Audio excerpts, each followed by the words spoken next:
The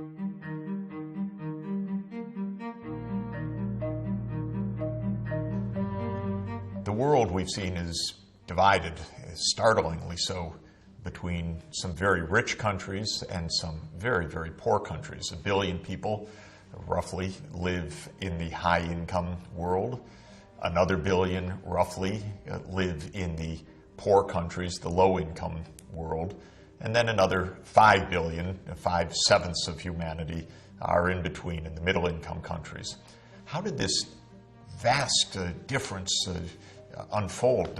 How is it that we have countries like the United States, or some even richer, at $50,000 per person per year of income or higher, and some countries like Mali or Malawi or Niger at under $500 per person per year, less than 1/100th the income levels of the high-income countries?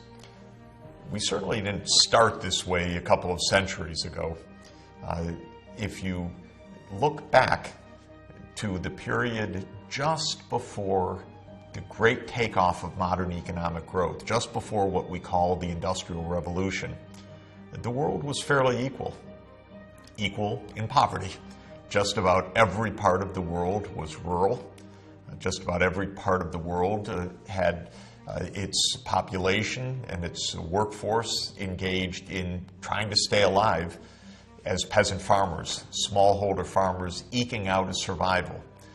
When it was a bad season, bad rains, heat wave, drought, people not only suffered, they died. And that kind of extreme poverty was pervasive. It was everywhere in the world. It was in Europe as well as in Africa. The world was in a condition of not complete, but nearly complete equality, but equality of poverty. The story of today's inequality, therefore, is also the story of modern economic development, what has been called the era of modern economic growth. That's the period since the start of the Industrial Revolution when some parts of the world were able to experience sustained increases of gross domestic product per person, so much so that they transformed themselves from rural to urban, from peasant agriculture to modern industry, and increasingly these days to a modern, high-tech, knowledge-intensive, information and communications technology-intensive service economy. How did this happen? And why did it happen in some places in the world, but obviously not in all parts of the world, in such a way that by now we have these vast inequalities? What it means is not that today's poor countries got poorer over time from 2 centuries ago. They started poor, and by and large they remained poor. Other parts of the world started poor, and by today are very rich. We need to understand the nature of that economic growth and, of course, why it has varied so much across the world and what can be done to unlock that economic growth in today's low-income and especially today's least developed countries. All this takeoff of modern economic growth, the Industrial Revolution and all that followed, is a new event from the point of view of human history. Humanity, our species, best guess, were 150,000 years as Homo sapiens.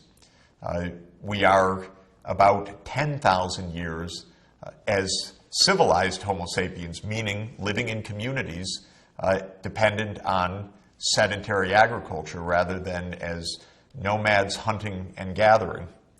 So the Neolithic Revolution, which brought us agriculture, is about 10,000 years ago. But for a very long time, from the advent of agriculture into the Industrial Revolution itself, progress was very, very gradual, almost imperceptible. We see that very starkly in the depiction, as best it can be estimated, of the growth of the world economy. Have a look at this graph. The line of the world output is essentially flat, nearly at zero for thousands of years. We show it from 1 AD until a takeoff. And when you look at that graph, you see the takeoff, the turn up, just begins around 1750. And then it shoots up, if we're looking at total production for the world, till today. And that vertical line continues because the world economy continues to grow very, very strongly today, even if, as we have come to expect, at different rates in different parts of the world. When you think about the total output of the world, which is the sum of the gross domestic product in each country, we can think of that as having two parts. One is the output per person in the world times the number of people in the world. And so when we ask the question, why did the world economy take off around 1750, was it due to rising output per person, or was it due to a rise in the number of people? We can say yes. What do I mean by yes? I mean both. Both factors have played a huge role, and strangely enough, nearly simultaneously, the world population went up and down by small amounts for 2,000 years, roughly 500 million people on the planet. In bad periods like the Black Death, the numbers would come down. In good periods, the population would increase. But it was fairly stable, fluctuating around a narrow range. Starting in the middle of the 18th century, just like the picture for the total world output, when we look at the picture for the world population, it just turns steeply upward. Well, it's obviously related to the fact that because of changes in the economy, changes of know-how, more people could be supported because more food could be grown. There was more output per person as well, rising productivity. Economic growth in the sense of a rise of gross product per person. We see it again, nearly flat, imperceptible changes for century after century. Starting around the middle of the 18th century, just as with population and with the size of the overall world economy, that graph shoots upward. Suddenly, the world shows a sustained and significant increase, decade after decade, in the output per person. Of course, I have to caution, these are estimates from various kinds of evidence of what the world looked like before 1750. But it was not a world of economic growth. It was not a world of wealth and poverty. It was a world of poverty. It was a world that could produce great monuments, beautiful treasures for human history, like Notre Dame Cathedral and so many splendid architectural triumphs around the world, the Great Wall of China, or Hagia Sophia in Constantinople, today's Istanbul. But it was a world in which most people lived difficult lives, scratching out an existence, trying to grow enough food to survive season by season. One of the greatest economists of modern history, one of the leading thinkers of the 20th century, John Maynard Keynes, wrote a quite remarkable description of this long, long period of near stasis, near stability and unchanging technology from the time of the Roman Empire until the onset of the Industrial Revolution. And I'd like to quote from one of his great essays, Economic Possibilities for Our Grandchildren, written in the Great Depression of the last century, saying how powerful technology can be to help humankind improve its lot. Keynes wrote, and I'm quoting, "From the earliest times of which we have the record, back, say, to 2,000 years before Christ, down to the beginning of the 18th century, There was no very great change in the standard of life of the average man living in the civilized centers of the earth. Ups and downs, certainly. Visitations of plagues, famine and war, golden intervals. But no progressive violent change.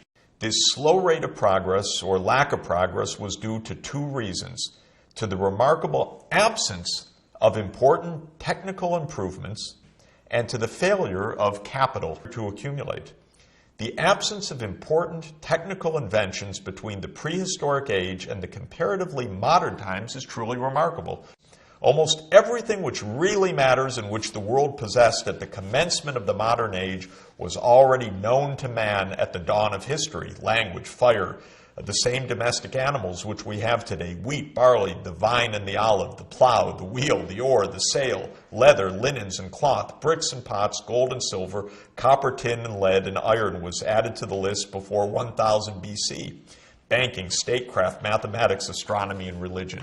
Keynes's point is technology is crucial. And for a very long period, technology was relatively unchanging, to the point that one could have taken a farmer from Roman times and, if possible, through a time machine, put them down in England at the beginning of the 17th century, and they would have felt pretty much at home.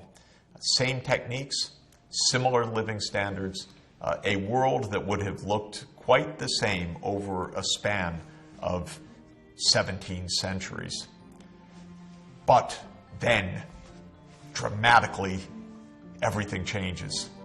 And that is our next subject to understand: the Industrial Revolution, how it began, and how it changed human history and human destiny.